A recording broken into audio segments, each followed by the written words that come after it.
Hey there, this is attorney Sarah Holmes of Holmes Business Law PC. We are a business and trademark law firm located in Philadelphia and the suburbs. Some questions we get from business owners are, should I hire an employee as a sole proprietor, or how do I hire an employee under my LLC? Well, number one, should you hire an employee as a sole proprietor? We would tell you to never, ever do that. Hiring people subjects you to a whole lot of potential liability, and you would not want to incur that liability yourself as an individual if you don't have to. Now, it doesn't mean that if you set up an LLC and hire them through an LLC that everything is perfect and totally bulletproof for you. It doesn't. You still have to make sure you yourself are not committing acts of discrimination, that you're paying people appropriately, because those types of claims still could potentially get you on the hook personally if you were to do those things wrong. Now, does that mean you don't set up an LLC? No, you should definitely do that, because no matter what, at least you are putting a barrier between yourself and the people you hire and also your business activities. So it's just better, given the low cost of setting up an LLC, it's always the better route to use an LLC, especially when hiring people. Now, how do you hire people under an LLC? Well, it's actually not as hard or as complicated as some people think it might be. It's simply a matter of doing the correct paperwork, following employment and discrimination laws, and following a process.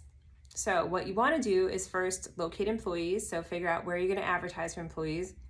Make sure that any of your advertisements or things you put in writing, your job ads, are compliant with any type of discrimination laws. So there's certain things you don't want to say in an employment ad. Like, you don't want to say, hey, this job is for women only, or this is only for people that don't have children, without any type of real business basis for that. You definitely don't want language in there like that. You also want to make sure your interviewing process is free from any type of discrimination or asking people inappropriate questions. So if you are not well versed or you're having other employees conduct interviews for you, you want to make sure they're appropriately trained in terms of what types of questions are appropriate to ask during a job interview.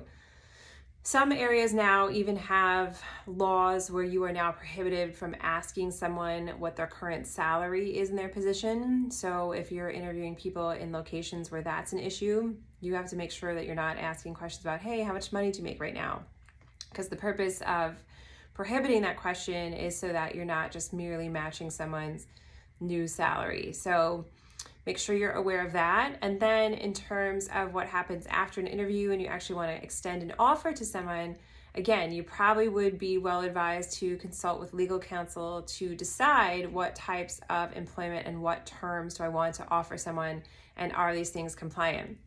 Sometimes we get people who say, hey, I want to pay that person $200 a week, right? Well, we don't know if $200 a week is actually compliant with federal and state wage and local pay laws, because if you're paying someone $200 a week and they're working 80 hours for you, that's probably not compliant legally. We have to figure out, make sure you're meeting all of the local, state, and federal wage and hour laws.